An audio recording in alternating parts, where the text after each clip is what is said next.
वह गूदेदार होती है, तब उसमें बाहरी भित्ति, बाह्य फल भित्ति, जिसे बाह्य फल भित्ति, जिसके मध्य में होती मध्य फल भित्ति, तथा भीतरी की ओर क्या होती है अंतः फल भित्ति। जैसे आम में आपको ये तीनों भित्तियां देखने को मिल सकती है। आम का जो फ्रूट है उसमें आपको ये तीनों भित्ति देखने को मिलेगी। आम तथा नारियल के फल में एक प्रकार आष्ठिल फल होता है जिसे हम ड्रूप कहते हैं। ये फल एकांडपी, ऊर्ध्ववर्ती और अंडाशय, बच्चों मैंने ऊर्ध्ववर्ती अंडाशय बताया क्या है, एकांडपी यानी जिसमें एक अंडा को, ठीक है ना, से विकसित होते हैं और इनमें एक बीज होता है। ठीक, आम में फल भित्ति, बाह्य फल भित्ति गूदेदार होती है और खाने योग्य भाग कैसा होता है, मध्य फल भित्ति होती है और भीतरी कैसी आपकी होती है, कठोर पथरीली अंतः फल भित्ति की स्पष्ट रूप से विभेदित होता है। नारियल में मध्य फल भित्ति कैसी होती है, तंतुमयी होती है। ठीक, देखिए आपका ये आम का पौधा है, ये वाली क्या होगी आपकी बाह्य फल भित्ति, ये वाली आपकी मध्य फल भित्ति, अंदर वाला आपका जो बीज होता है और अंदर जो बीज के ऊपर एक आवरण होता है उसको हम क्या बोलते हैं, अंतः फल भित्ति। इसी प्रकार से आपका क्या है, नारियल में भी है। ये वाला भाग जो आपका व्हाइट वाला भाग कैसा होता है, रेशेदार होता है और जो उसके ऊपर एक रेशा होता है वो क्या होता है, मध्य फल भित्ति होती है, ठीक है ना, और जो व्हाइट वाला वो अंतः फल भित्ति, ठीक है ना। इस प्रकार से इसमें हमको तीनों चीज देखने को मिलती है, आम में और नारियल में। बच्चे एक होता है सत्य फल, दूसरा होता है असत्य फल। जो फल अंडाशय से विकसित होते हैं उनको हम सत्य फल बोलते हैं, जैसे आम और मटर, और असत्य फल अंडाशय के अलावा पुष्प के किसी भाग से, जैसे पुष्पासन से सेब का निर्माण होता है, ठीक, अंडाशय के अलावा किसी भी अन्य भाग से जो फल उत्पन्न होते हैं उनको हम असत्य फल कहते हैं। सत्य फल फिर से देखिए, जो फल अंडाशय से विकसित होता है उसको सत्य फल, और जो फल अंडाशय के अलावा पुष्प के अन्य भाग से विकसित हो उसको हम क्या बोलते हैं, असत्य फल। एग्जाम्पल आपका सेब। चलिए हम देखते हैं बीज। बीज निषेचन के बाद बीजांड से बीज बन जाता है। बीज में प्रायः एक बीजावरण तथा भ्रूण होता है। भ्रूण में एक मूलांकुर, एक भ्रूणीय तथा एक अथवा दो बीजपत्री होते। एक बीजपत्री यानी जिनमें एक बीजपत्र हो, जैसे गेहूं और मक्का। दो बीजपत्री यानी जिनको दो अलग अलग भागों में बांटा जा सके, यानी चना और मटर। भ्रूण हमेशा जो भ्रूण बच्चों बनता है, मैंने बताया था आपको बीज वाले में कि एक मूलांकुर बनाता है, दूसरा प्रांकुर बनाता है। प्रांकुर आगे तना प्ररोह तंत्र बनाता है और मूलांकुर आगे क्या करता है, मूल तंत्र का निर्माण करता है। और बीजपत्र क्या करता है, भोजन संचय का कार्य करता है। चलिए देखते हैं द्विबीजपत्री की संरचना। बीज की बाहरी परत को हम क्या बोलते हैं, बीजावरण। बीज के ऊपर एक बाहरी परत होती है। यहाँ पर ये आपका बीज है, इसके ऊपर क्या होता है, एक आवरण होता है जिसको हम बोलते हैं बीजावरण। क्या बोलते हैं इसको, बीजावरण। बीजावरण की भी दो सतहें होती है, एक होता है इसमें टेस्टा और टैगमन। जो टेस्टा होता है वो आपका बाहरी वाला भाग होता है और जो टैगमन होता है वो आपका आंतरिक भाग होता है। बीज पर एक चिन्ह की तरह ऊर्ध्व होता है जिसके द्वारा बीज फल से जुड़ा रहता है, इसे हम क्या बोलते हैं, नाभिक। देखिए बीज पर एक कैसा होता है, चिन्ह होता है, ऊर्ध्वाधर में यहाँ पर एक चिन्ह होता है, ये देख रहे हैं, इसको हम क्या बोलते हैं, नाभिक बोलते हैं। प्रत्येक बीज में नाभिक के ऊपर छिद्र होता है जिसे हम क्या बोलते हैं, बीजांड द्वार। यहाँ पर नाभिक के ऊपर एक छिद्र होता है जिसको हम क्या बोलते हैं, बीजांड द्वार। भ्रूण में भ्रूणीय अक्ष तथा दो गूदेदार बीजपत्र होते हैं। अक्ष के निचले नुकीले भाग को, जो निचला वाला नुकीला भाग होता है उसको हम मूलांकुर कहते हैं और ऊपरी वाले भाग को हम क्या बोलते हैं, प्रांकुर बोलते हैं। ठीक, भ्रूणपोष भोजन संग्रह करने वाला ऊतक होता है जो निषेचन के परिणाम स्वरूप बनते हैं। जैसे चना, सेम तथा मटर में भ्रूणपोष पतला होता है, इसलिए ये अभ्रूणपोषी होते हैं। जबकि अरंड में यह गूदेदार होता है, यानी जिनमें भ्रूण का संचय होता है उसको भ्रूणपोषी, और जैसे मटर में भ्रूणपोष के साथ पतला होता है बिल्कुल ना के बराबर, तो उसे अभ्रूणपोषी कहते हैं। तो ये देखिए आपके ऊर्ध्वाधर में नाभिक और बीजांड द्वार, यहाँ ऊपर वाला भाग बीजपत्र जो प्रांकुर बनाएगा और नीचे वाला भाग मूलांकुर, ठीक है ना। और ये दोनों क्या है आपके बीजपत्र, बीज के ऊपर एक आवरण होता है जिसको बीजावरण कहते हैं। दो भाग होते हैं, एक टेस्टा एक टैगमन। टैगमन वाला भाग अंदर की ओर होता है, टेस्टा वाला भाग क्या होता है, बाहर की ओर होता है। चलिए अब एक बीजपत्री की संरचना।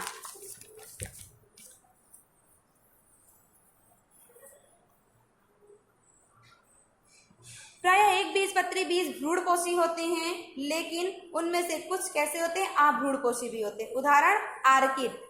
भ्रूणपोषी का बाहरी भित्ति भ्रूण एक प्रोटीन सतह द्वारा अलग होती है जिसे हम एल्यूरोन सतह कहते हैं। क्या बोलते हैं उसको, एल्यूरोन सतह। भ्रूण कोश की बाहरी भित्ति भ्रूण से एक प्रोटीन सतह द्वारा अलग होती है, जिसको हम क्या बोलते हैं, एल्यूरोन सतह। भ्रूण आकार में छोटा होता है और भ्रूण कोश में एक सिरे पर खांचे में स्थित होता है। इसमें एक बड़ा स्केलेटन ढालाकार बीजपत्र होता है, जिसे स्केलेटन कहते हैं। इसमें एक छोटा अक्ष होता है जिसमें प्रांकुर तथा मूलांकुर होते हैं। प्रांकुर तथा मूलांकुर एक चादर से ढके होते हैं, जिसे क्रमशः प्रांकुर चोल, प्रांकुर के ऊपर एक चोल पाई जाएगी उसको प्रांकुर चोल, और मूलांकुर के ऊपर एक चोल पाई जाएगी जिसको हम मूलांकुर चोल कहते हैं। देखिए बीजपत्र की संरचना है। एक बीजपत्री की ये वाला भाग क्या है, इसका भ्रूण है। इसमें क्या होता है, स्टार्च का बना होता है, ये भ्रूण कोश है, ठीक है ना। ये क्या है, इसका बाह्य आवरण। ये आपका क्या है, दूसरा भ्रूण कोश, ये स्टेलुटम, ये आपका प्रांकुर चोल, यहाँ पर प्रांकुर के ऊपर एक प्रांकुर चोल, और ये आपकी मूलांकुर, यहाँ पर एक आपकी मूलांकुर चोल, ठीक है ना। ये थी आपकी एक बीजपत्री की संरचना। नेक्स्ट है आपका एक प्रारूपी पुष्पी एंजियोस्पर्म का अर्ध तकनीकी विवरण, यानी अब पुष्पों की पुष्प सूत्र मैंने बता दिया कि बीजांडनाश क्या होता है आपको, ठीक है ना। और इसके बाद कोरोला क्या होता है, पुमंग क्या होता है, जायांग क्या होता है, सहपत्री क्या होते हैं, असहपत्री क्या होते हैं। इसके पहले वाले लेक्चर में आपने जब शुरुआत से देखा होगा तो मैंने सारा आपको बताया कि ऊर्ध्ववर्ती अंडाशय, अधोवर्ती अंडाशय। तो अब किसी पुष्प को देख के हम कैसे पहचान सकते हैं कि ये किस प्रकार का है, अब हम उसके बारे में पढ़ेंगे। तो चलिए देखते हैं। पुष्पी पात्रों का वर्णन संक्षिप्त, सरल तथा वैज्ञानिक भाषा में क्रमवार होना चाहिए। पौधे के विभिन्न भागों के वर्णन के बाद पुष्पी भागों को पुष्पी चित्र तथा पुष्पी सूत्र बताने पड़ते हैं। पुष्पी क्षेत्र को कुछ संकेतों द्वारा इंगित किया गया है। पुष्पी क्षेत्र में BR अगर लिखते हैं तो हमको ये बताना है कि ये पुष्प कैसा है, सहपत्री। कैलिक्स को हम K से, ठीक, अभी आपको सिखा देंगे कि कैसे करना है।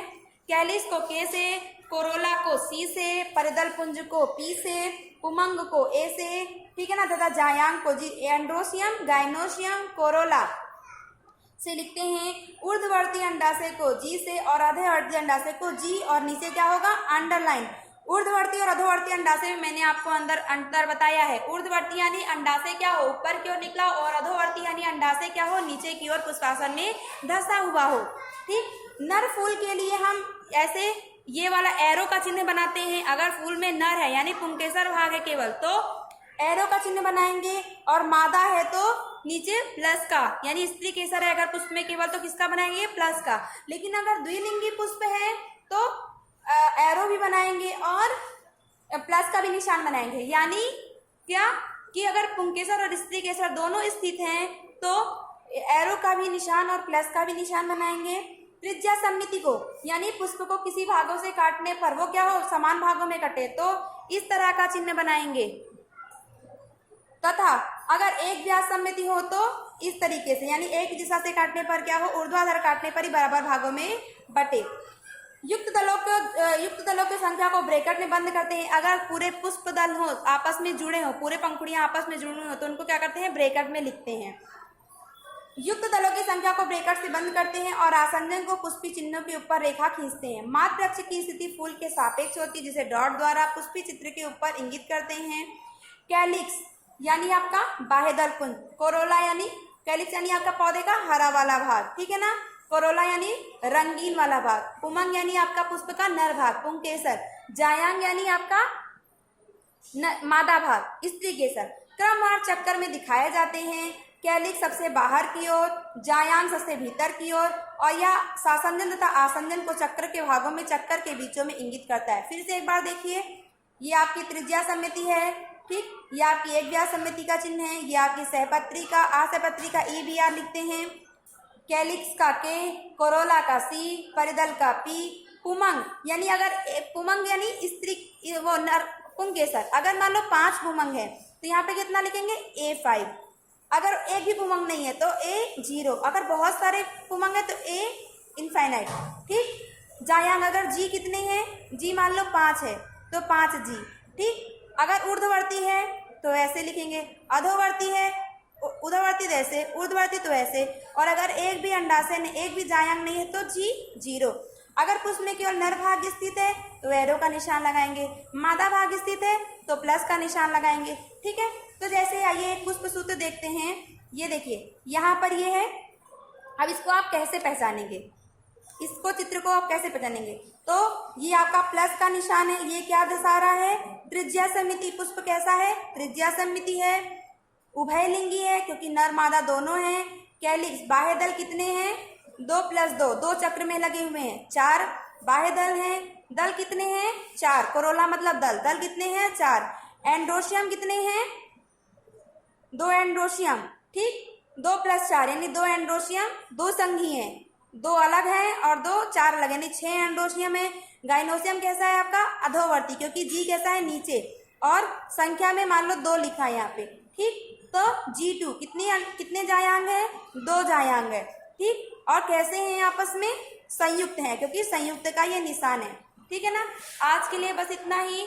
इसके बाद हम नेक्स्ट चैप्टर में मालवेसी, लिलिएसी, फेबेसी कुल के बारे में पढ़ेंगे। Thank you.